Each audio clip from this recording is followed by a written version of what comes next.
ਸਤਿ ਸ੍ਰੀ ਅਕਾਲ। ਤੁਸੀਂ ਵੇਖ ਰਹੇ ਹੋ ਪੰਜਾਬ ਮੇਲ USA TV। ਮੈਂ ਹਾਂ ਸੰਜੀਵ ਯਸ਼ ਖੰਨਾ, ਤੁਹਾਡਾ ਸਾਰਿਆਂ ਦਾ ਵੈਲਕਮ ਕਰਦਾ ਵਰਲਡ ਇਸ਼ੂਜ਼ ਦੇ ਵਿੱਚ। ਪੂਰੀ ਦੁਨੀਆ ਹੁਣ ਗਲੋਬਲ ਸਿਟੀਜ਼ਨਸ ਦੀ ਗੱਲ ਆਪਾਂ ਕਰਾਂਗੇ, ਕਿਉਂਕਿ ਪੂਰੀ ਦੁਨੀਆ ਇਕੱਠੀ ਹੋ ਚੁੱਕੀ ਹੈ। ਜਿਉਂ-ਜਿਉਂ ਅਸੀਂ ਅੱਗੇ ਵਧ ਰਹੇ ਹਾਂ ਟੈਕਨੋਲੋਜੀ ਦੇ ਨਾਲ, ਤਿਉਂ-ਤਿਉਂ ਪੂਰੀ ਦੁਨੀਆ ਇੱਕ ਪਰਿਵਾਰ ਬਣ ਚੁੱਕਾ ਹੈ, ਇੱਕ ਫੈਮਿਲੀ ਬਣ ਚੁੱਕੀ ਹੈ ਤੇ ਅਸੀਂ ਬਣ ਚੁੱਕੇ ਹਾਂ ਉਸ ਫੈਮਿਲੀ ਦੇ ਮੈਂਬਰ, ਗਲੋਬਲ ਸਿਟੀਜ਼ਨ। ਇਸ ਕਰਕੇ ਦੁਨੀਆ ਦੇ ਵਿੱਚ ਕਿਤੇ ਵੀ ਕੋਈ ਘਟਨਾ ਹੋਵੇ, ਕਿਤੇ ਵੀ ਕੋਈ ਇਨਸੀਡੈਂਟ ਹੋਵੇ, ਉਹਦਾ ਅਸਰ ਪੂਰੀ ਦੁਨੀਆ ਦੇ ਉੱਤੇ ਪੈਂਦਾ ਹੈ। ਚਾਹੇ ਉਹ ਇਕਨੋਮਿਕ ਐਕਟੀਵਿਟੀ ਕਿਉਂ ਨਾ ਹੋਵੇ, ਉਹਦਾ ਵੀ ਅਸਰ ਪੂਰੀ ਦੁਨੀਆ ਦੀ ਇਕਨੋਮੀ ਦੇ ਉੱਤੇ ਪੈਂਦਾ ਹੈ। ਜਿਸ ਤਰ੍ਹਾਂ ਕਿ ਅਸੀਂ ਦੇਖ ਰਹੇ ਹਾਂ ਅੱਜ ਕੱਲ੍ਹ ਦੀ ਦੁਨੀਆ ਸਿੰਗੁੜ ਕੇ, ਸਿਮਟ ਕੇ, ਸ਼ਰਿੰਕ ਹੋ ਕੇ ਇੱਕ ਗਲੋਬਲ ਵਿਲੇਜ ਬਣ ਚੁੱਕੀ ਹੈ। ਇਸ ਕਰਕੇ ਇਕਨੋਮੀਜ਼ ਦੇ ਉੱਤੇ ਅਸਰ ਪੈਣਾ ਜ਼ਾਹਿਰ ਤੌਰ ਤੇ ਲਾਜ਼ਮੀ ਵੀ ਹੁੰਦਾ ਹੈ। ਜਦੋਂ ਇੱਕ ਦੇਸ਼ ਦੀ ਇਕਨੋਮੀ ਥੋੜੀ ਲੜਖੜਾਉਂਦੀ ਹੈ, ਥੋੜੀ ਕਮਜ਼ੋਰ ਹੁੰਦੀ ਹੈ, ਤਾਂ ਉਸ ਦਾ ਅਸਰ ਬਾਕੀ ਦੇਸ਼ਾਂ ਦੀਆਂ ਇਕਨੋਮੀਜ਼ ਤੇ ਵੀ ਪੈਂਦਾ ਹੈ, ਕਿਉਂਕਿ ਹਮੇਸ਼ਾ ਟ੍ਰੇਡ ਹੁੰਦਾ ਹੈ, ਹਮੇਸ਼ਾ ਬਿਜ਼ਨਸ ਹੁੰਦਾ ਹੈ, ਹਮੇਸ਼ਾ ਸੰਬੰਧ ਰਹਿੰਦੇ ਨੇ ਇੱਕ ਦੂਜੇ ਦੇ ਨਾਲ। ਸੋ ਬਿਜ਼ਨਸ ਜੋ ਹੈ ਪੂਰੀ ਦੁਨੀਆ ਦੀ ਇੱਕ ਸੱਚਾਈ ਹੈ, ਕਿਉਂਕਿ ਦੇਖਿਆ ਜਾਏ ਤਾਂ ਪੂਰੀ ਦੁਨੀਆ ਹੀ ਇੱਕ ਬਿਜ਼ਨਸ ਹੈ ਤੇ ਇਸ ਬਿਜ਼ਨਸ ਦੇ ਨਾਤੇ ਹਰ ਆਦਮੀ ਬਿਜ਼ੀ ਰਹਿੰਦਾ ਹੈ, ਕਿਉਂਕਿ ਬਿਜ਼ਨਸ ਨੂੰ ਕਿਹਾ ਜਾਂਦਾ ਹੈ ਬਿਜ਼ੀਨੈਸ। ਸੋ ਬਿਜ਼ੀਨੈਸ ਦੇ ਵਿੱਚ ਇਹ ਹੈ ਕਿ ਅਸੀਂ ਆਪਣਾ ਕੰਮ ਕਰਦੇ ਹਾਂ ਤੇ ਐਡਾ ਵੱਡਾ ਕਾਰਪੋਰੇਟ, ਐਡਾ ਵੱਡਾ ਬਿਜ਼ਨਸ, ਐਡਾ ਵੱਡਾ ਐਂਟਰਪ੍ਰੀਨਿਓਰਸ਼ਿਪ ਖੜੀ ਕਰਦੇ ਹਾਂ ਕਿ ਅਸੀਂ ਬਾਕੀ ਲੋਕਾਂ ਨੂੰ ਵੀ ਕੰਮ ਦਿੰਦੇ ਹਾਂ। ਸੋ ਇੱਕ ਬਹੁਤ ਅੱਛੀ ਮੂਵਮੈਂਟ ਹੈ, ਬਹੁਤ ਅੱਛੀ ਇੱਕ ਸਥਿਤੀ ਹੈ ਜਿਹਦੇ ਵਿੱਚ ਸਾਰਿਆਂ ਨੂੰ ਇੰਪਲੋਇਮੈਂਟ ਮਿਲਦੀ ਹੈ, ਕਿਉਂਕਿ ਇੰਪਲੋਇਮੈਂਟ ਮਿਲਣਾ, ਹੁਨਰ ਦਾ ਵਿਕਾਸ ਹੋਣਾ, ਸਾਡੇ ਟੈਲੈਂਟ ਨੂੰ ਸਾਡਾ ਕੰਮ ਮਿਲਣਾ ਇੱਕ ਬਹੁਤ ਵਧੀਆ ਗੱਲ ਹੈ ਪੂਰੀ ਦੁਨੀਆ ਦੇ ਵਿੱਚ। ਔਰ ਜਿਉਂ-ਜਿਉਂ ਸਾਨੂੰ ਕੰਮ ਮਿਲਦਾ ਹੈ ਤਿਉਂ-ਤਿਉਂ ਅਸੀਂ ਪ੍ਰੋਗਰੈਸ ਕਰਦੇ ਹਾਂ, ਵਿਕਾਸ ਕਰਦੇ ਹਾਂ, ਪੂਰੀ ਇਕਨੋਮੀ ਵਿਕਾਸ ਕਰਦੀ ਹੈ, ਪੂਰਾ ਦੇਸ਼ ਵਿਕਾਸ ਕਰਦਾ, ਪੂਰਾ ਸਮਾਜ ਵਿਕਾਸ ਕਰਦਾ ਹੈ। ਪਰ ਇਹਦੇ ਵਿੱਚ ਕਿਤੇ ਨਾ ਕਿਤੇ ਕੁਝ ਗੜਬੜ ਆ ਜਾਂਦੀ ਹੈ। ਕਿਉਂ? ਕਿਉਂਕਿ ਬਿਜ਼ਨਸ ਦੀ ਬਾਟਮ ਲਾਈਨ ਹੈ ਪ੍ਰੋਫਿਟ। ਸੋ ਪ੍ਰੋਫਿਟ ਅਰਨ ਕਰਨਾ ਹਰੇਕ ਦੀ ਮਨਸ਼ਾ ਹੈ, ਹਰੇਕ ਦਾ ਡ੍ਰੀਮ ਹੈ, ਹਰੇਕ ਦਾ ਪੈਸ਼ਨ ਹੈ। ਹਰੇਕ ਬੰਦਾ ਚਾਹੁੰਦਾ ਹੈ ਕਿ ਉਹਨੂੰ ਪ੍ਰੋਫਿਟ ਹੋਵੇ, ਲਾਸ ਕਦੀ ਨਾ ਹੋਵੇ। ਪਰ ਇਹ ਹਮੇਸ਼ਾ ਸੱਚ ਨਹੀਂ ਹੋ ਸਕਦਾ, ਕਿਉਂਕਿ ਬਿਜ਼ਨਸ ਦੇ ਵਿੱਚ ਪ੍ਰੋਫਿਟ ਤੇ ਲਾਸ ਦੋਵੇਂ ਇਕੱਠੇ ਤੁਰਦੇ ਨੇ। ਇਸ ਕਰਕੇ ਜੋ ਲੋਕ ਬਿਜ਼ਨਸ ਕਰਦੇ ਨੇ ਉਹਨਾਂ ਦੀ ਹਮੇਸ਼ਾ ਇਹੀ ਕੋਸ਼ਿਸ਼ ਹੁੰਦੀ ਹੈ ਕਿ ਉਹਨਾਂ ਨੂੰ ਹਮੇਸ਼ਾ ਪ੍ਰੋਫਿਟ ਹੁੰਦਾ ਰਹੇ ਤੇ ਲਾਸ ਕਦੀ ਵੀ ਨਾ ਹੋਵੇ। ਪ੍ਰੋਫਿਟ ਨੂੰ ਧਿਆਨ 'ਚ ਰੱਖ ਕੇ ਹੀ ਅਸੀਂ ਬਿਜ਼ਨਸ ਕਰਦੇ ਹਾਂ ਤੇ ਹਮੇਸ਼ਾ ਅਸੀਂ ਧਿਆਨ ਰੱਖਦੇ ਹਾਂ ਕਿ ਉਹਨਾਂ ਪਾਲਿਸੀਜ਼ ਨੂੰ ਅਪਣਾਇਆ ਜਾਵੇ, ਉਹਨਾਂ ਬਿਜ਼ਨਸ ਮਾਡਲਸ ਨੂੰ ਅਪਣਾਇਆ ਜਾਵੇ, ਉਸ ਸਟ੍ਰੈਟਜੀ ਨੂੰ ਅਪਣਾਇਆ ਜਾਵੇ ਕਿ ਸਾਨੂੰ ਲਾਸ ਬਿਲਕੁਲ ਨਾ ਹੋਵੇ ਜਾਂ ਘੱਟ ਤੋਂ ਘੱਟ ਲਾਸ ਹੋਵੇ, ਅਸੀਂ ਮੈਕਸਿਮਮ ਪ੍ਰੋਫਿਟ ਕਮਾ ਸਕੀਏ।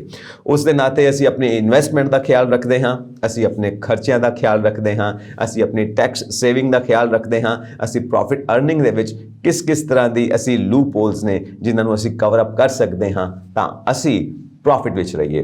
ਸੋ ਇਹ ਪ੍ਰੋਫਿਟ ਕਮਾਉਣ ਦੀ ਜਿਹੜੀ ਸਾਡੀ ਹੋੜ ਹੈ, ਇਹ ਪ੍ਰੋਫਿਟ ਕਮਾਉਣ ਦੀ ਜਿਹੜੀ ਸਾਡੀ ਆਦਤ ਹੈ, ਇਹ ਕਿਤੇ ਨਾ ਕਿਤੇ ਸਾਨੂੰ ਅੱਗੇ ਜਾ ਕੇ ਕਰਪਟ ਵੀ ਕਰ ਦਿੰਦੀ ਹੈ। ਕਿਉਂ? ਕਿਉਂਕਿ ਅਸੀਂ ਹਮੇਸ਼ਾ ਜਦੋਂ ਪ੍ਰੋਫਿਟ ਦਾ ਮਸਲਾ ਲੈ ਕੇ ਅੱਗੇ ਆਵਾਂਗੇ ਤਾਂ ਅਸੀਂ ਬਿਲਕੁਲ ਨਹੀਂ ਸੋਚਾਂਗੇ ਕਿ ਦੂਸਰੇ ਦਾ ਕੋਈ ਨੁਕਸਾਨ ਵੀ ਹੋ ਰਿਹਾ ਹੈ, ਦੂਸਰੇ ਨੂੰ ਕੋਈ ਹਰਜ਼ ਵੀ ਹੋ ਰਿਹਾ ਹੈ, ਦੂਸਰਾ ਸਫਰ ਵੀ ਕਰ ਰਿਹਾ ਹੈ, ਦੂਸਰੇ ਦਾ ਹੱਕ ਵੀ ਅਸੀਂ ਮਾਰ ਰਹੇ ਹਾਂ, ਜਾਂ ਦੂਸਰੇ ਦੀ ਕਿਤੇ ਜਾਨ ਹੀ ਨਾ ਚਲੀ ਜਾਏ, ਅਸੀਂ ਇੰਨਾ ਜ਼ਿਆਦਾ ਉਹਦੇ ਉੱਤੇ ਲੋਡ ਪਾ ਦਈਏ। ਸੋ ਇਹਨਾਂ ਗੱਲਾਂ ਨੂੰ ਵੀ ਕਈ ਵਾਰ ਅਸੀਂ ਨਜ਼ਰ ਅੰਦਾਜ਼ ਕਰ ਦਿੰਦੇ ਹਾਂ ਤੇ ਉਹਨਾਂ ਹਾਲਾਤਾਂ ਵਿੱਚੋਂ ਨਿਕਲਣ ਦੀ ਕੋਸ਼ਿਸ਼ ਕਰਦੇ ਹਾਂ ਜਿਹਦੇ ਵਿੱਚ ਅਸੀਂ ਕਿਸੇ ਦੇ ਖਿਲਾਫ ਕੰਮ ਕਰ ਰਹੇ ਹਾਂ, ਪਰ ਅਸੀਂ ਪ੍ਰੂਵ ਨਹੀਂ ਹੋਣਾ ਚਾਹੁੰਦੇ ਕਿ ਅਸੀਂ ਖਿਲਾਫ ਜਾ ਰਹੇ ਹਾਂ। ਅਸੀਂ ਲੀਗਲ ਚੀਜ਼ਾਂ ਨੂੰ, ਫਾਈਨੈਂਸ਼ੀਅਲ ਚੀਜ਼ਾਂ ਨੂੰ ਉਸ ਤਰ੍ਹਾਂ ਮੋਲਡ ਕਰਦੇ ਹਾਂ, ਟਵਿਸਟ ਕਰਦੇ ਹਾਂ ਕਿ ਅਸੀਂ ਉਹਦੇ ਵਿੱਚੋਂ ਬਿਲਕੁਲ ਸਾਫ਼ ਸੁਥਰੇ ਹੋ ਕੇ ਨਿਕਲ ਆਈਏ, ਭਾਵੇਂ ਦੂਸਰੇ ਨੂੰ ਕੋਈ ਵੀ ਨੁਕਸਾਨ ਕਿਉਂ ਨਾ ਚੁੱਕਣਾ ਪੈ ਜਾਵੇ। ਅਸੀਂ ਆਪਣੇ 1 ਰੁਪਏ ਦੇ ਪ੍ਰੋਫਿਟ ਵਾਸਤੇ ਦੂਸਰੇ ਦਾ 100 ਰੁਪਏ ਦਾ ਨੁਕਸਾਨ ਵੀ ਕਰਨ ਨੂੰ ਬਿਲਕੁਲ ਤਿਆਰ ਰਹਿੰਦੇ ਹਾਂ, ਕਿਉਂਕਿ ਸਾਨੂੰ ਕੋਈ ਮਤਲਬ ਨਹੀਂ ਹੈ ਕਿਸੇ ਦੇ ਨਾਲ, ਕੋਈ ਜੀਵੇ ਕੋਈ ਮਰੇ, ਸਾਨੂੰ ਸਾਡਾ ਪ੍ਰੋਫਿਟ ਚਾਹੀਦਾ ਹੈ। ਇਸ ਸੋਚ ਦੇ ਨਾਲ ਕਈ ਲੋਕ ਬਿਜ਼ਨਸ ਕਰਦੇ ਨੇ, ਜੋ ਕਿ ਬਹੁਤ ਹੀ ਡੇਂਜਰਸ ਚੀਜ਼ ਹੈ, ਕਿਉਂਕਿ ਬਿਜ਼ਨਸ ਦਾ ਮਤਲਬ ਹੈ ਦੋਸਤ ਬਣਾਉਣਾ। ਬਿਜ਼ਨਸ ਦਾ ਮਤਲਬ ਪ੍ਰੋਫਿਟ ਤਾਂ ਹੈ ਹੀ, ਪਰ ਇੰਨਾ ਵੀ ਨਹੀਂ ਹੋਵੇ ਕਿ ਤੁਸੀਂ ਦੋਸਤ ਨਾ ਬਣਾਓ।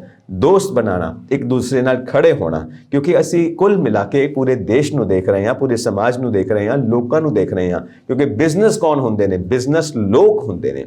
ਜੇ ਲੋਕਾਂ ਦੇ ਖਿਲਾਫ ਕੋਈ ਚੀਜ਼ ਜਾ ਰਹੀ ਹੈ, ਉਹ ਬਿਜ਼ਨਸ ਨਹੀਂ ਹੈ, ਉਹ ਲੋਕਾਂ ਨੂੰ ਲੁੱਟਣਾ ਹੈ। That is bluff, that is cheating with the people. So ਹਮੇਸ਼ਾ ਇਸ ਚੀਜ਼ ਦਾ ਖਿਆਲ ਰੱਖੋ ਕਿ ਪ੍ਰੋਫਿਟ ਅਰਨਿੰਗ ਸਾਡੀ ਜ਼ਰੂਰੀ ਹੈ, ਪਰ ਲੋਕਾਂ ਦੀ ਜ਼ਿੰਦਗੀ ਦੇ ਮੁੱਲ ਤੇ ਨਹੀਂ, ਲੋਕਾਂ ਦੀ ਤਬਾਹੀ ਦੇ ਮੁੱਲ ਤੇ ਨਹੀਂ, ਕਿਸੇ ਹੋਰ ਦੀ ਤਬਾਹੀ ਦੇ ਮੁੱਲ ਤੇ ਨਹੀਂ। ਆਪਣਾ 1 ਰੁਪਏ ਦਾ ਪ੍ਰੋਫਿਟ ਲੈਣ ਲਈ ਦੂਸਰੇ ਦਾ 100 ਰੁਪਏ ਦਾ ਨੁਕਸਾਨ ਬਿਲਕੁਲ ਨਹੀਂ ਕਰਨਾ। ਸੋ ਬਿਜ਼ਨਸ ਦਾ ਮਤਲਬ ਹੈ ਦੋਸਤ ਬਣਾਉਣਾ, ਦੋਸਤੀ ਕਾਇਮ ਕਰਨਾ। ਅੱਜ ਦੀ ਦੁਨੀਆ ਦੇ ਵਿੱਚ ਅਸੀਂ ਦੇਖ ਰਹੇ ਹਾਂ ਕਿ ਬਹੁਤ ਜ਼ਿਆਦਾ ਅਨਇੰਪਲੋਇਮੈਂਟ ਹੈ। ਕਿਉਂ?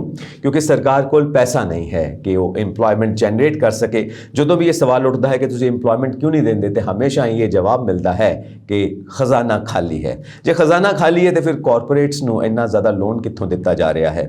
ਕਿਉਂ ਬੈਂਕਸ ਦੇ ਫੋਨ ਬਾਰ-ਬਾਰ ਜਾਂਦੇ ਨੇ ਕਾਰਪੋਰੇਟਸ ਕੋਲ? ਕਿਉਂ ਉਹਨਾਂ ਦੇ ਏਜੰਟਸ ਬਾਰ-ਬਾਰ ਜਾਂਦੇ ਨੇ? ਉਹਨਾਂ ਦੀ ਮਾਰਕੀਟਿੰਗ ਟੀਮ ਬਾਰ-ਬਾਰ ਜਾਂਦੀ ਹੈ ਉਹਨਾਂ ਪੂੰਜੀਪਤੀਆਂ ਕੋਲ ਕਿ ਤੁਸੀਂ ਲੋਨ ਲਵੋ ਤੇ ਕੋਈ ਨਵਾਂ ਬਿਜ਼ਨਸ ਸਟਾਰਟ ਕਰੋ। ਕੋਈ ਨਵਾਂ ਬਿਜ਼ਨਸ ਸਟਾਰਟ ਹੋਏਗਾ, ਇੰਪਲੋਇਮੈਂਟ ਜਨਰੇਟ ਹੋਏਗੀ, ਲੋਕਾਂ ਨੂੰ ਉਹਦੇ ਵਿੱਚ ਕੰਮ ਮਿਲੇਗਾ ਕਿਉਂਕਿ ਤੁਸੀਂ ਐਂਟਰਪ੍ਰੈਨਿਓਰ ਹੋ, ਤੁਹਾਨੂੰ ਇਹ ਟੈਕਨੀਕ ਪਤਾ ਹੈ ਕਿ ਬਿਜ਼ਨਸ ਕਿੱਦਾਂ ਐਸਟੈਬਲਿਸ਼ ਕੀਤਾ ਜਾਂਦਾ ਹੈ, ਤੇ ਫਿਰ ਉਹ ਪੈਸਾ ਕਿੱਥੋਂ ਆਉਂਦਾ ਹੈ।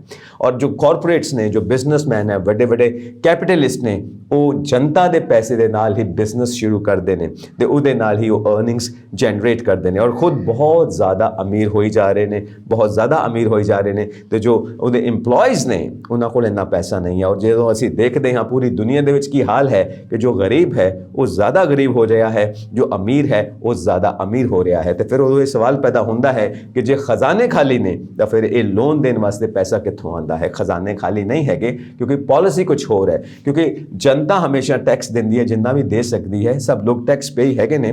ਕਈ ਲੋਕ ਬਹੁਤ ਕਲੈਵਰ ਨੇ, ਪੂਰਾ ਟੈਕਸ ਨਹੀਂ ਦਿੰਦੇ, ਉਹਨਾਂ ਕੋਲ ਹੋਰ ਕਈ ਤਰੀਕੇ ਹੁੰਦੇ ਨੇ ਇਨਵੈਸਟਮੈਂਟ ਕਰਨ ਦੇ, ਔਰ ਜਿਸ ਤਰ੍ਹਾਂ ਉਹ ਟੈਕਸ ਤੋਂ ਬਚ ਵੀ ਸਕਦੇ ਨੇ। ਔਰ ਬਲੈਕ ਮਨੀ ਅਸੀਂ ਸਾਰੇ ਜਾਣਦੇ ਹਾਂ ਪੈਰਲਲ ਇਕਨੋਮੀ ਕ੍ਰੀਏਟ ਕਰ ਚੁੱਕੀ ਹੈ ਪੂਰੀ ਦੁਨੀਆ ਦੇ ਅੰਦਰ, ਉਹ ਵੀ ਨਾਲ ਦੀ ਨਾਲ ਚੱਲਦੀ ਹੈ। ਸਾਰੀਆਂ ਸੱਚਾਈਆਂ ਸਾਰਿਆਂ ਦੇ ਸਾਹਮਣੇ ਨੇ, ਫਿਰ ਵੀ ਅਸੀਂ ਕਈ ਵਾਰ ਅੱਖਾਂ ਬੰਦ ਕਰ ਲੈਂਦੇ ਹਾਂ। ਪਰ ਜਦੋਂ ਅਸੀਂ ਡਿਸਕਸ ਕਰਨ ਲੱਗਦੇ ਹਾਂ ਕਿਸੇ ਵੀ ਚੀਜ਼ ਨੂੰ ਤਾਂ ਪੂਰੀ ਤਰ੍ਹਾਂ ਖੁੱਲ੍ਹ ਕੇ ਡਿਸਕਸ ਕਰਨਾ ਚਾਹੀਦਾ ਹੈ ਕਿ ਪੈਸਾ ਹੈ, ਲੇਕਿਨ ਪੈਸਾ ਕਾਰਪੋਰੇਟਸ ਨੂੰ ਦਿੱਤਾ ਜਾਂਦਾ ਹੈ ਕਿ ਤਾਂ ਕਿ ਤੁਸੀਂ ਬਿਜ਼ਨਸ ਐਸਟੈਬਲਿਸ਼ ਕਰੋ, ਇੰਡਸਟਰੀ ਐਸਟੈਬਲਿਸ਼ ਕਰੋ। ਉਸ ਤੋਂ ਬਾਅਦ ਅਸੀਂ ਦੇਖਦੇ ਹਾਂ ਕਿ ਸਾਨੂੰ ਇੰਪਲੋਇਮੈਂਟ ਮਿਲੇਗੀ। ਪਰ ਕਈ ਵਾਰ ਅਸੀਂ ਦੇਖਦੇ ਹਾਂ ਕਿ ਉਹ ਪੂੰਜੀਪਤੀ ਡਿਫਾਲਟਰਸ ਹੋ ਜਾਂਦੇ ਨੇ। ਜੋ ਪੈਸਾ ਉਹਨਾਂ ਨੇ ਲੋਨ ਲਿੱਤਾ ਹੁੰਦਾ ਹੈ ਉਹ ਵਾਪਸ ਨਹੀਂ ਕਰਦੇ। ਕਈ ਵਾਰ ਉਸ ਦੇਸ਼ ਨੂੰ ਵੀ ਛੱਡ ਕੇ ਕਿਸੇ ਹੋਰ ਦੇਸ਼ ਦੀ ਧਰਤੀ ਤੇ ਜਾ ਵਸਦੇ ਨੇ। ਉਸ ਨਾਲ ਕੀ ਹੁੰਦਾ ਹੈ ਕਿ ਬੈਂਕਸ ਨੂੰ ਨੁਕਸਾਨ ਹੁੰਦਾ ਹੈ, ਪਬਲਿਕ ਨੂੰ ਨੁਕਸਾਨ ਹੁੰਦਾ ਹੈ, ਗਵਰਨਮੈਂਟ ਨੂੰ ਨੁਕਸਾਨ ਹੁੰਦਾ ਹੈ, ਸੋ ਇਕਨੋਮੀ ਨੂੰ ਨੁਕਸਾਨ ਹੁੰਦਾ ਹੈ। ਕੁੱਲ ਮਿਲਾ ਕੇ ਸੀਨ ਇਹ ਬਣਦਾ ਹੈ ਕਿ ਗਵਰਨਮੈਂਟ ਆਪਣੀ ਰਿਸਪੌਂਸਿਬਿਲਿਟੀ ਪ੍ਰਾਈਵੇਟ ਸੈਕਟਰ ਦੇ ਉੱਤੇ ਪਾਉਣਾ ਚਾਹੁੰਦੀ ਹੈ। ਇਹਦੇ ਵਿੱਚ ਕੋਈ ਹਰਜ਼ ਨਹੀਂ ਕਿ ਪ੍ਰਾਈਵੇਟ ਸੈਕਟਰ ਤੇ ਪਬਲਿਕ ਸੈਕਟਰ ਦੋਵੇਂ ਮਿਲ ਕੇ ਕੰਮ ਕਰਨ। ਗਵਰਨਮੈਂਟ ਪੂੰਜੀਪਤੀਆਂ ਨਾਲ ਮਿਲ ਕੇ ਇਨਵੈਸਟਮੈਂਟ ਕਰੇ, ਉਹਨਾਂ ਦੇ ਨਾਲ ਪਾਰਟਨਰਸ਼ਿਪ ਕਰੇ, ਕੋਈ ਹਰਜ਼ ਨਹੀਂ ਹੈ। ਪਰ ਨੀਅਤ ਬਿਲਕੁਲ ਸਾਫ਼ ਹੋਣੀ ਚਾਹੀਦੀ ਹੈ। ਇਹਦੇ ਵਿੱਚ ਕਿਸੇ ਵੀ ਤਰ੍ਹਾਂ ਨਾਲ ਪਬਲਿਕ ਨਾਲ ਕੋਈ ਠੱਗੀ ਨਹੀਂ ਵੱਜਣੀ ਚਾਹੀਦੀ, ਪਬਲਿਕ ਨਾਲ ਕੋਈ ਚੀਟਿੰਗ ਨਹੀਂ ਹੋਣੀ ਚਾਹੀਦੀ, ਬਿਲਕੁਲ ਫੇਅਰ ਪਾਲਿਸੀ ਹੋਣੀ ਚਾਹੀਦੀ ਹੈ। ਗਵਰਨਮੈਂਟ ਨੂੰ ਹਮੇਸ਼ਾ ਹੀ ਆਪਣੇ ਸਿਟੀਜ਼ਨਸ ਬਾਰੇ ਸੋਚਣਾ ਚਾਹੀਦਾ ਹੈ ਤੇ ਜਿਸ ਐਂਟਰਪ੍ਰੈਨਿਓਰ ਨੂੰ, ਜਿਸ ਕੈਪੀਟਲਿਸਟ ਨੂੰ, ਜਿਸ ਬਿਜ਼ਨਸਮੈਨ ਨੂੰ ਉਹ ਲੋਨ ਦਿੰਦੀ ਹੈ, ਉਸ ਨੂੰ ਵੀ ਚਾਹੀਦਾ ਹੈ ਕਿ ਉਹ ਪਬਲਿਕ ਬਾਰੇ ਸੋਚੇ। Of course profit is there, but profit इस कीमत पे नहीं कि पब्लिक तबाह हो जाए, इकोनॉमी तबाह हो जाए, बैंक फेल हो जाए और तुसी गवर्नमेंट का पैसा लेके, तुसी पब्लिक का पैसा लेके देश छड़ के चले जाओ, डिफॉल्टर्स हो जाओ। सो ये भी बिल्कुल गलत गल है क्योंकि तुहाडे उत्ते विश्वास किया गया है, उस विश्वास नूं ना तोड़ो। तुसी अपना बिजनेस फेयर ढंग नाल करो, लाइक अ फ्रेंड, दोस्त बनो सब दे ते सब नूं अपना दोस्त बनाओ। ਕਾਰਪੋਰੇਟਸ ਦੀ ਦੁਨੀਆ ਬਾਰੇ ਅਕਸਰ ਲੋਕਾਂ ਨੂੰ ਇਹ ਖਿਆਲ ਰਹਿੰਦੇ ਨੇ ਕਿ ਇੱਥੇ ਆ ਕੇ ਪਾਲਿਸੀਜ਼ ਇਸ ਤਰ੍ਹਾਂ ਡਿਜ਼ਾਈਨ ਕੀਤੀਆਂ ਜਾਂਦੀਆਂ ਨੇ ਕਿ ਤੁਹਾਡੇ ਨਾਲ ਹਮੇਸ਼ਾ ਇੱਕ ਤਰ੍ਹਾਂ ਦੀ ਚਾਲਾਕੀ ਵਰਤੀ ਜਾਏਗੀ। ਤੁਹਾਨੂੰ ਪਤਾ ਨਹੀਂ ਲੱਗੇਗਾ, ਕਈ ਸਾਲਾਂ ਬਾਅਦ ਤੁਹਾਨੂੰ ਪਤਾ ਲੱਗਦਾ ਹੈ ਕਿ ਤੁਹਾਡੇ ਨਾਲ ਕੀ ਗੇਮ ਖੇਡੀ ਗਈ ਹੈ। ਤੁਹਾਨੂੰ ਹਮੇਸ਼ਾ ਇਸ ਗੱਲ ਦਾ ਡਰ ਬਣਿਆ ਰਹਿੰਦਾ ਹੈ। ਹਮੇਸ਼ਾ ਇਹ ਸੱਚ ਨਹੀਂ ਹੁੰਦਾ ਕਿਉਂਕਿ ਕਿਤੇ ਨਾ ਕਿਤੇ ਸਾਰੇ ਜਾਣੇ ਇੱਕ ਤਰ੍ਹਾਂ ਦੇ ਨਹੀਂ ਹੈਗੇ, ਕੁਝ ਲੋਕ ਵੱਖਰੇ ਵੀ ਨੇ ਕਿਉਂਕਿ ਸਿਆਣੇ ਹਮੇਸ਼ਾ ਕਹਿੰਦੇ ਨੇ ਕਿ ਪੰਜੇ ਉਂਗਲਾਂ ਬਰਾਬਰ ਨਹੀਂ ਹੁੰਦੀਆਂ। ਕਈ ਲੋਕ ਬਿਲਕੁਲ ਫੇਅਰ ਨੇ, ਬਿਲਕੁਲ ਸਹੀ ਤਰੀਕੇ ਨਾਲ ਚੱਲਦੇ ਨੇ, ਰੂਲਸ ਦੇ ਮੁਤਾਬਿਕ ਚੱਲਦੇ ਨੇ, ਲਾਅ ਦੇ ਮੁਤਾਬਿਕ ਚੱਲਦੇ ਨੇ, ਐਥਿਕਸ ਦੇ ਮੁਤਾਬਿਕ ਚੱਲਦੇ ਨੇ, ਪਰਮਾਤਮਾ ਤੋਂ ਡਰ ਕੇ ਚੱਲਦੇ ਨੇ, ਨੇਚਰ ਤੋਂ ਡਰ ਕੇ ਚੱਲਦੇ ਨੇ ਔਰ ਜਿਸ ਤਰ੍ਹਾਂ ਸਭ ਲੋਕਾਂ ਨੂੰ ਸੂਟ ਕਰਦਾ ਹੈ ਠੀਕ ਉਸੇ ਤਰ੍ਹਾਂ ਚੱਲਦੇ ਨੇ ਕਿਉਂਕਿ ਉਹਨਾਂ ਨੂੰ ਪਤਾ ਹੈ ਕਿ ਬਿਜ਼ਨਸ ਲੋਕ ਹੁੰਦੇ ਨੇ, ਲੋਕਾਂ ਦੇ ਲਈ ਬਿਜ਼ਨਸ ਹੁੰਦਾ ਹੈ ਕਿਉਂਕਿ ਲੋਕ ਹੀ ਡਿਮਾਂਡ ਕ੍ਰੀਏਟ ਕਰਨਗੇ ਔਰ ਉਸ ਡਿਮਾਂਡ ਨੂੰ ਪੂਰਾ ਕਰਨ ਲਈ ਅਸੀਂ ਪ੍ਰੋਡਕਸ਼ਨਸ ਕਰਾਂਗੇ, ਸਪਲਾਈ ਚੇਨ ਬਣੇਗੀ, ਤਾਂ ਹੀ ਜਾ ਕੇ ਅਸੀਂ ਇਨਕਮ ਜਨਰੇਟ ਕਰ ਸਕਾਂਗੇ, ਤਾਂ ਹੀ ਜਾ ਕੇ ਅਸੀਂ ਪ੍ਰੋਫਿਟ ਜਨਰੇਟ ਕਰ ਸਕਾਂਗੇ। ਔਰ ਪੂਰੀ ਦੁਨੀਆ ਦੇ ਵਿੱਚ ਇਸ ਗੱਲ ਨੂੰ ਕਿਹਾ ਜਾਂਦਾ ਹੈ ਕਿ ਜੋ ਮਿਡਲ ਕਲਾਸ ਹੈ ਉਹ ਇੰਪਲੋਇਮੈਂਟ ਜਨਰੇਟ ਕਰਦੀ ਹੈ। ਕਿਵੇਂ? ਕਿਉਂਕਿ ਉਹਦੀ ਸੰਖਿਆ ਬਹੁਤ ਜ਼ਿਆਦਾ ਹੈ। ਜਿਉਂ-ਜਿਉਂ ਉਹ ਡਿਮਾਂਡ ਕਰੇਗੀ ਕਿਸੇ ਚੀਜ਼ ਦੀ, ਤਿਉਂ-ਤਿਉਂ ਤੁਹਾਨੂੰ ਪ੍ਰੋਡਕਸ਼ਨ ਕਰਨੀ ਪਏਗੀ ਔਰ ਉਸ ਪ੍ਰੋਡਕਸ਼ਨ ਨੂੰ ਪੂਰੀ ਕਰਨ ਵਾਸਤੇ ਸਪਲਾਈ ਹੋਏਗੀ ਔਰ ਸਪਲਾਈ ਜਿਹੜੀ ਹੈ ਹਮੇਸ਼ਾ ਪ੍ਰੋਫਿਟ ਜਨਰੇਟ ਕਰੇਗੀ ਕਿਉਂਕਿ ਤੁਸੀਂ ਇਨਕਮ ਕਮਾਓਗੇ। ਇਸ ਕਰਕੇ ਮਿਡਲ ਕਲਾਸ ਦੇ ਕੋਲ ਪੈਸਾ ਹੋਣਾ ਚਾਹੀਦਾ ਹੈ, ਉਹਦੀ ਜੇਬ ਦੇ ਵਿੱਚ ਜ਼ਰੂਰ ਧਨ ਹੋਣਾ ਚਾਹੀਦਾ ਹੈ ਤਾਂ ਕਿ ਉਹ ਚੀਜ਼ਾਂ ਖਰੀਦ ਸਕੇ ਔਰ ਤੁਹਾਡੀਆਂ ਚੀਜ਼ਾਂ ਵਿਕ ਸਕਣ ਔਰ ਜਦੋਂ ਸੇਲ ਹੋਏਗੀ ਉਦੋਂ ਹੀ ਤੁਸੀਂ ਪ੍ਰੋਫਿਟ ਕਮਾ ਸਕਦੇ ਹੋ। ਸੋ ਮਿਡਲ ਕਲਾਸ ਦੇ ਕੋਲ ਪੈਸਾ ਹੋਣਾ ਬਹੁਤ ਜ਼ਿਆਦਾ ਜ਼ਰੂਰੀ ਹੈ ਕਿਉਂਕਿ ਉਹੀ ਇੰਪਲੋਇਮੈਂਟ ਜਨਰੇਟ ਕਰਦੀ ਹੈ। ਇਹ ਐਕਸਪਰਟਸ ਦੀ ਰਾਏ ਹੈ, ਜੋ ਐਕਸਪਰਟਸ ਇਕਨੋਮੀ ਦੇ ਬਾਰੇ ਆਪਣੀ ਰਾਏ ਦਿੰਦੇ ਨੇ। ਸੋ ਹੁੰਦਾ ਇਹ ਹੈ ਕਿ ਜਦੋਂ ਤੁਸੀਂ ਉਸ ਡਿਮਾਂਡ ਨੂੰ ਪੂਰੀ ਕਰਨ ਵਾਸਤੇ ਪ੍ਰੋਡਕਸ਼ਨ ਸ਼ੁਰੂ ਕਰਦੇ ਹੋ ਤਾਂ ਬਹੁਤ ਵੱਡੇ ਯੂਨਿਟ ਚਾਹੀਦੇ ਨੇ, ਉਹਦੇ ਨਾਲ ਇੰਪਲੋਇਮੈਂਟ ਜਨਰੇਟ ਹੋਏਗੀ ਤਾਂ ਉਹਦੇ ਨਾਲ ਬੇਰੁਜ਼ਗਾਰੀ ਜਦੋਂ ਖਤਮ ਹੁੰਦੀ ਹੈ ਤਾਂ ਜੋ ਅਨਰੈਸਟ ਹੈ, ਜੋ ਬੇਚੈਨੀ ਹੈ ਯੂਥ ਦੇ ਵਿੱਚ, ਨੌਜਵਾਨ ਪੀੜ੍ਹੀ ਦੇ ਵਿੱਚ, ਉਹ ਵੀ ਖਤਮ ਹੁੰਦੀ ਕਿਉਂਕਿ ਉਹਨਾਂ ਨੂੰ ਆਪਣੇ ਟੈਲੈਂਟ ਦੇ ਮੁਤਾਬਿਕ ਕੰਮ ਮਿਲਣਾ ਸ਼ੁਰੂ ਹੋ ਜਾਂਦਾ ਹੈ। ਸੋ ਐਥੀਕਲੀ ਚੱਲਣ ਵਾਲੇ ਵੀ ਕਾਰਪੋਰੇਟ ਹਾਊਸਿਸ ਬੈਠੇ ਨੇ, ਬਿਜ਼ਨਸਮੈਨ ਬੈਠੇ ਨੇ, ਕੈਪੀਟਲਿਸਟ ਬੈਠੇ ਨੇ ਜੋ ਬਿਲਕੁਲ ਸਹੀ ਤਰੀਕੇ ਨਾਲ ਚੱਲਦੇ ਨੇ, ਜਿਸ ਦੇ ਰਾਹੀਂ ਪੂਰੀ ਦੁਨੀਆ ਦੇ ਵਿੱਚ ਐਸੇ ਲੋਕ ਆਪਣਾ ਬਿਜ਼ਨਸ ਸਥਾਪਿਤ ਕਰਦੇ ਨੇ ਜਿਸ ਦੇ ਨਾਲ ਸਾਰੇ ਦੇਸ਼ ਦਾ ਵੀ ਭਲਾ ਹੁੰਦਾ ਹੈ, ਕਮਿਊਨਿਟੀਜ਼ ਦਾ ਵੀ ਭਲਾ ਹੁੰਦਾ ਹੈ। ਜਿਸ ਏਰੀਏ ਵਿੱਚ ਉਹ ਬੈਠੇ ਨੇ, ਜਿੱਥੇ ਤੱਕ ਉਹਨਾਂ ਦੀ ਰੇਂਜ ਹੈ, ਉਹ ਸਾਰਾ ਏਰੀਆ ਜੋ ਹੈ ਉਹ ਵੀ ਉਹਨਾਂ ਤੋਂ ਫਾਇਦਾ ਚੁੱਕਦਾ ਹੈ। ਇਸ ਕਰਕੇ ਐਥੀਕਲੀ ਚੱਲਣਾ, ਬਿਜ਼ਨਸ ਦੇ ਐਥਿਕਸ ਨੂੰ ਮੰਨਣਾ, ਇਨਸਾਨੀਅਤ ਦੇ ਨਾਤੇ ਸਭ ਦਾ ਭਲਾ ਕਰਨਾ, ਇਹ ਵੀ ਬਿਜ਼ਨਸ ਦਾ ਆਸਪੈਕਟ ਹੈ। ਔਰ ਉਹ ਲੋਕ ਜੋ ਇਸ ਆਸਪੈਕਟ ਦੀ ਇੱਜ਼ਤ ਕਰਦੇ ਨੇ ਉਹ ਨਾਮ ਵੀ ਕਮਾਉਂਦੇ ਨੇ, ਪ੍ਰੋਫਿਟ ਵੀ ਕਮਾਉਂਦੇ ਨੇ ਤੇ ਉਹਨਾਂ ਦਾ ਬਿਜ਼ਨਸ ਵੀ ਬਹੁਤ ਚਮਕਦਾ ਹੈ ਕਿਉਂਕਿ ਲੋਕ ਉਹਨਾਂ ਦਾ ਸਾਥ ਦਿੰਦੇ ਨੇ। ਔਰ ਜੋ ਲੋਕਾਂ ਦਾ ਸਾਥ ਪ੍ਰਾਪਤ ਕਰਦਾ ਹੈ ਉਹ ਹਮੇਸ਼ਾ ਹੀ ਕਾਮਯਾਬ ਹੁੰਦਾ ਹੈ ਕਿਉਂਕਿ ਉਹਨਾਂ ਨੂੰ ਲੋਕਾਂ ਕੋਲੋਂ ਫੰਡਸ ਵੀ ਮਿਲ ਜਾਂਦੇ ਨੇ। ਕਈ ਵਾਰ ਉਹ ਬਿਜ਼ਨਸਮੈਨ ਲੋਨ ਵੀ ਲੈ ਸਕਦੇ ਨੇ ਔਰ ਉਹ ਲੋਕ ਥੋੜੇ ਪੈਸੇ ਕਰਕੇ ਉਸ ਬਿਜ਼ਨਸਮੈਨ ਨੂੰ ਕਾਫੀ ਸਾਰਾ ਪੈਸਾ ਇਕੱਠਾ ਕਰਕੇ ਦਿੰਦੇ ਨੇ। ਉਹ ਲੋਨ ਉਹਨਾਂ ਕੋਲ ਮਿਲਦਾ ਹੈ ਤਾਂ ਉਸ ਲੋਨ ਦੇ ਨਾਤੇ ਉਹ ਬਿਜ਼ਨਸਮੈਨ ਉਹਨਾਂ ਲੋਕਾਂ ਨੂੰ ਆਪਣਾ ਪਾਰਟਨਰ ਵੀ ਬਣਾਉਂਦਾ ਹੈ ਤੇ ਉਹਨਾਂ ਨੂੰ ਪ੍ਰੋਫਿਟ ਸ਼ੇਅਰਿੰਗ ਵੀ ਕਰਦਾ ਹੈ, ਲਾਭ ਦੇ ਵਿੱਚ ਉਹਨਾਂ ਨੂੰ ਹਿੱਸਾ ਵੀ ਦਿੰਦਾ ਹੈ, ਕੁਝ ਪਰਸੈਂਟੇਜ ਜਿੱਦਾਂ ਉਹਨਾਂ ਦੀ ਇਨਵੈਸਟਮੈਂਟ ਹੈ। ਸੋ ਕੁੱਲ ਮਿਲਾ ਕੇ ਪਬਲਿਕ ਜੋ ਹੈ ਉਸ ਬਿਜ਼ਨਸਮੈਨ ਦੇ ਨਾਲ ਪਾਰਟਨਰ ਬਣਦੀ ਹੈ। ਬਹੁਤ ਸਾਰੇ ਮਾਡਲਸ ਹੋ ਸਕਦੇ ਨੇ ਜਿਸ ਰਾਹੀਂ ਸਭ ਦਾ ਭਲਾ ਹੋ ਸਕਦਾ ਹੈ, ਪਰ ਨੀਅਤ ਸਾਫ਼ ਹੋਣੀ ਚਾਹੀਦੀ ਹੈ। ਤੁਸੀਂ ਵਾਕਈ ਕਿਸੇ ਦਾ ਭਲਾ ਕਰਨਾ ਚਾਹੋ ਤਾਂ ਕਿਸੇ ਵੀ ਤਰ੍ਹਾਂ ਦਾ ਕੋਈ ਵੀ ਮਾਡਲ ਤੁਸੀਂ ਅਪਣਾ ਸਕਦੇ ਹੋ ਜਿਸ ਨਾਤੇ ਸਾਰਾ business 100% pure, 100% truth based, 100% honesty based ਹੋ ਸਕਦਾ ਹੈ।